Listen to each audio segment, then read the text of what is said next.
All right, let's dive right in. Today, we're peeling back the curtain on the world of high-stakes finance to figure out the one metric that private equity firms are, well, completely obsessed with. You've probably heard it thrown around with software and subscription companies. It's called ARR. So let's just start with a question. In a world full of ridiculously complex spreadsheets and financial models, what's the one number, the single metric that can make or break a multi-billion-dollar deal? And the answer is annual recurring revenue, or ARR for short. Now, put simply, it's just the predictable, stable cash that a company knows with a high degree of certainty it's going to get from its customers year in and year out. Think about your Netflix subscription. That's ARR for them. And for an investor, that predictability, oh man, that is everything.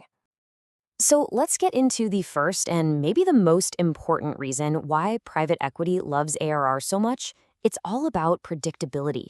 It is the solid ground in what can be a very shaky world of business. Think about it like this. A company that relies on one-time sales is kind of like a freelancer who has to hustle for a brand new gig every single month. The cash flow's choppy, it's stressful, it's unpredictable. But a business with strong recurring revenue, that's like being the landlord of a high-rise apartment building that's completely full. You just know those rent checks are coming in like clockwork. That stability is pure gold. And this stability isn't just a nice to have, it's absolutely critical. It's the engine that powers the main strategy for most private equity firms, the leveraged buyout, or LBO. You take away that predictable cash flow, and the whole model just falls apart. So here's how that LBO playbook works, in a nutshell. Step 1. A PE firm borrows a ton of money, a ton, to buy a company. Think of it like taking out a giant mortgage. So how do they pay that massive loan back? Well, that's step 2. They use the company's own reliable, predictable cash flow from its AR to make the debt payments. The company is literally paying for its own purchase. And then finally, step 3. The PE firm helps the company grow and then sells it down the road for a nice profit. But it all, and I mean all, hinges on this one thing. Without that predictable AAR, you can't safely take on all that debt to begin with. Okay, so let's move on to our second point, because this is where it gets really interesting. ROR doesn't just make a business safer, it also makes it a lot more valuable. We are talking about a serious premium on that price tag. See, businesses get valued in different ways. A traditional company, maybe a factory or something, is usually valued based on a multiple of its profits, what the finance folks call EBITDA. But a modern software or subscription business? No. It's valued on a multiple of its annual recurring revenue. And let me tell you, that is a huge, huge distinction. Just look at the difference here. It's not even close. The market is willing to pay a much, much higher price for every dollar of predictable revenue than for every dollar of profit from a business that's less predictable. And why is that? It's because that recurring revenue is a powerful signal of long-term health and growth, and investors will pay a massive premium for that kind of security. So the company is safer, it's valued way higher, but there's a third reason PE firms are all over ARR. It's because it hands them a clear, actionable plan for growth after they buy the company. It's basically like being handed the playbook for success on day one.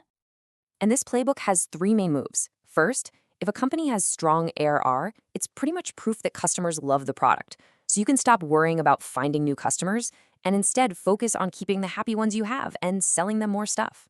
Second, these kinds of businesses are usually super scalable. That means a PE firm can pour money into technology to make things more efficient and watch more of that revenue turn into pure profit. And third, the whole process of investigating the company before you buy it is just easier. And that's because the health of a recurring revenue business is measured by these wonderfully clear, simple metrics. You can figure out exactly how much it costs to get a new customer. That's CAC. And you can compare that to how much money you'll make from that customer over their entire relationship with you. That's LTV. If your LTV is way bigger than your CAC, congratulations, you have a healthy, growing business. It's clean, it's simple, and it is incredibly powerful. So, okay, let's bring this all home. Let's talk about the big picture. Why does all this really matter? Why should you care about this private equity obsession? It really just boils down to this. ARR isn't just some other piece of financial jargon. It is a powerful, direct signal. In one number, it tells an investor almost everything they need to know about a company's financial health, its stability, and its potential for long-term value. So whenever you're trying to remember why private equity is so fixated on ARR, just think about the number 3. It all comes back to three huge advantages. 1, the predictability you need to take on debt. 2, the promise of a much higher valuation. And 3, a crystal clear playbook for making the company even more valuable. Predictability, valuation, and a playbook. That's the trifecta.